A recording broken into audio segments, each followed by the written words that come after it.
I just, it seems like the more you produce, the better you get. Right. So rather than focusing on trying to make my masterpiece right out the gate, I just make a ton of work, and if a bunch of it is subpar, then I just keep moving on to the next one.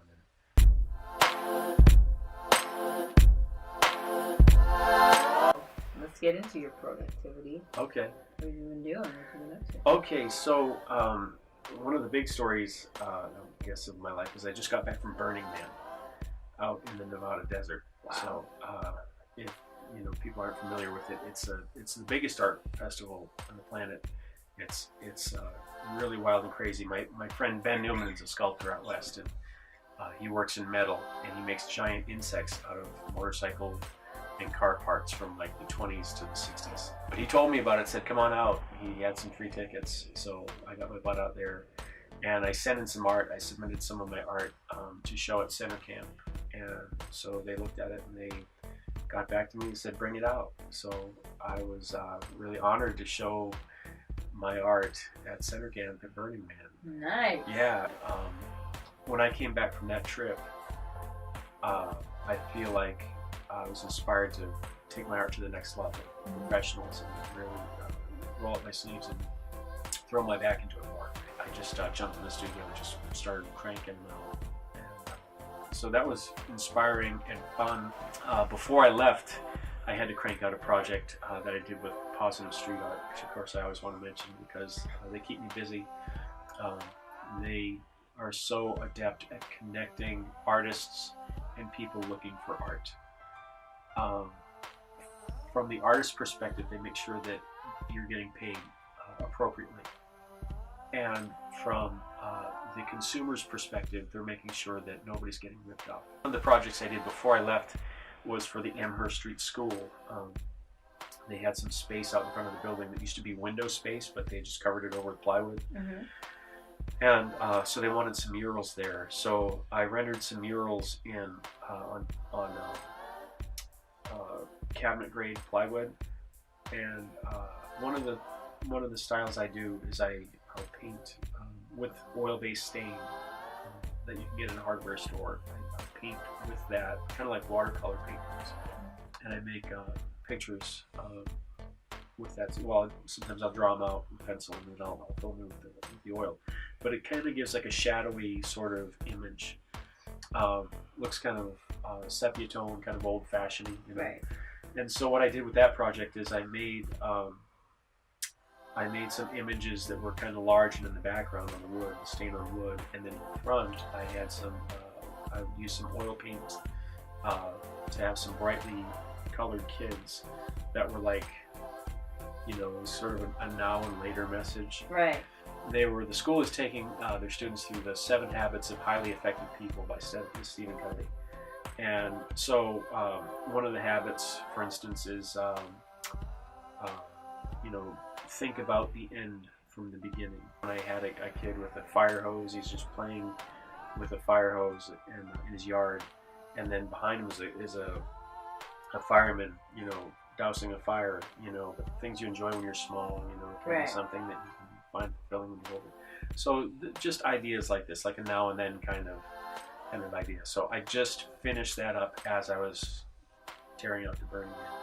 I do remember when I first interviewed you, you were mainly working in watercolor. So That was my main squeeze forever. Yeah. I went out to California, to Napa Valley, and spent some time with my cousin John, and he showed me the rudiments of oil painting, and I took to it like a duck to water, because everyone used to tell me I paint with watercolors like an oil painter. And so when I finally got the oils in my hand, I ran with it. And when I got back, I had been doing some murals. I'd been painting every day for a while in oils, and I was commissioned right away to do the portraits of the founders of the Hudson Library here in town. So yeah, I've been busy with all kinds of that. Yeah, no, because you're. I'll definitely say that your work now is far more like your resume is far more built than when I first met you. You still had a large resume. You think your productivity level was still the same?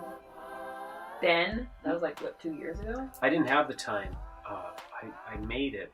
I made time to work on my art. I was really diligent about doing that, but I really didn't have as much. Didn't have the ability because of money to make the time that I do now. Mm-hmm. Getting paid for your art is so important because then you can, spend time with it and you can own your craft and you can get better.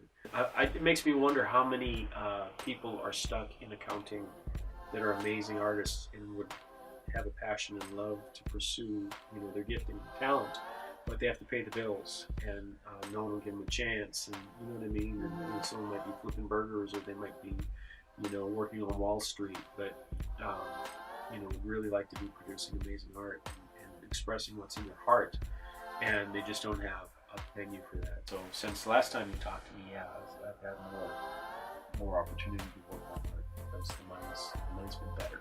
Right. And that's pretty cool. And then who knows? Someday maybe I'll be a big fat head, super famous artist who can do what he wants with his time. Right. But until then, there's been real growth and ability to do so. So I feel like that's what the journey kind of feels like. It feels like you're actually working more on art than. Not saying that you're not working a regular job often. No, but it's the arts right now are a third of my income. Yeah. So it's about a third of my income yearly is the arts, and I want to grow that. I was hoping to grow it. It might be a little aggressive, but I was hoping to grow it to maybe like a half of my income this year. Right. So people out there, start buying my art. What would you say would be your kind of like your word of advice to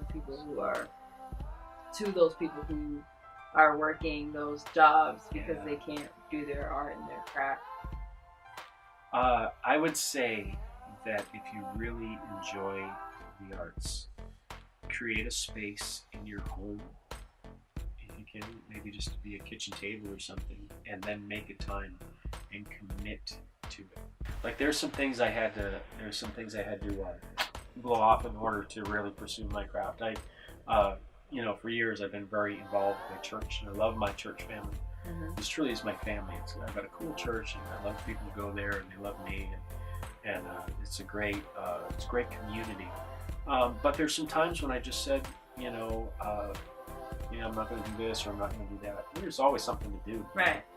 But I just, not that those aren't awesome, valuable, super cool things, Mm-hmm. but sometimes you just have to say no to awesome, valuable, super cool things in order to, pursue some of the things that are in your heart and in the grand scheme of who you are. Right.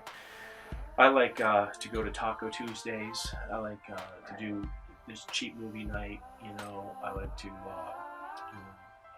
do music.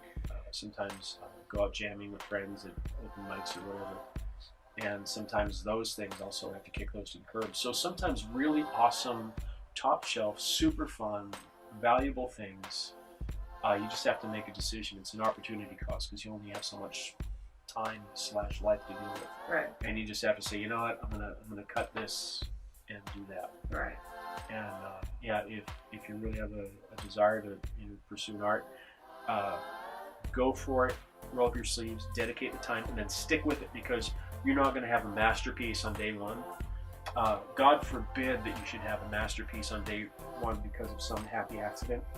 And then your expectations are way up here, and the second piece you do, it just drives you into the ground, Hopefully you start off and your work stinks, and then you can just, keep building and building and building, because that's natural. And don't be discouraged. Get around people who encourage you. Like Facebook is awesome. I always post my stuff for good or for ill on Facebook, and just having people say, hey, I really like that. That's really cool. Right. So having good friends that will just say, hey, great work, or hey, I'm glad to see you're still doing it. Right. That's a huge encouragement. So to have a community around you that's willing to support you in that is also pretty awesome. Be a part of the love